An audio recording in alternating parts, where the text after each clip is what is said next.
আজ সকালের খাবারে ছিল রুটি, সবজি বলতে আলুর তরকারি, যেটা কালকে হয়েছিল বাসি সেটাই আজকে খাচ্ছি। আর এখানে ছিল পেঁয়াজ আর গাজর কুচোনো।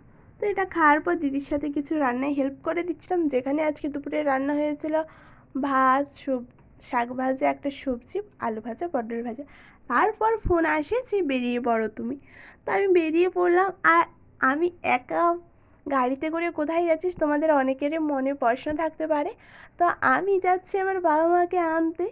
প্রায় ওনারা 8 দিন বাড়িতে ছিলেন না।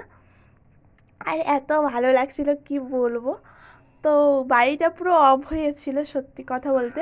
সবার পক্ষে এটা হয়, বাবা মা বাড়িতে না থাকলে মুড অফ থাকে, কাউকে বলা যায় না সেরকমভাবে। তো ফাইনালি ওনারা আমার সাইডে বসেছিলেন আর বৃষ্টি পড়ছিল, দারুণ লাগছিল ওয়েদারটা। আর তারপর বাড়ির দিকে রওনা দিই। আর কিছুক্ষণ পরই চলে যাই একদম বাড়িতে। আর বাড়িতে যেয়ে সবাই হাত মুখ ধুয়ে খেতে বসে পড়ি, যেখানে ছিল খাবারে মুড়ি, চপ, আলু মাখা, পেঁয়াজ। আর বাবা মা খেয়েছিল ভাত। ওনারা সারাদিন ভাত খায়নি, তাই ভাত খেয়েছিলেন। আর আমি ভাত খেয়েছিলাম নর্মালি, তাই আর ভাত খাইনি। তো চলো, ভিডিওটা এখানেই শেষ করলাম। ভিডিওটা কেমন হয়েছে অবশ্যই জানিয়ে, ভালো লাগলে লাইক কমেন্ট করো। আর হ্যাঁ, ইউটিউব দেখলে সাবস্ক্রাইব করবেন। সবাই ভালো থাকবেন, সুস্থ থাকবেন, টাটা।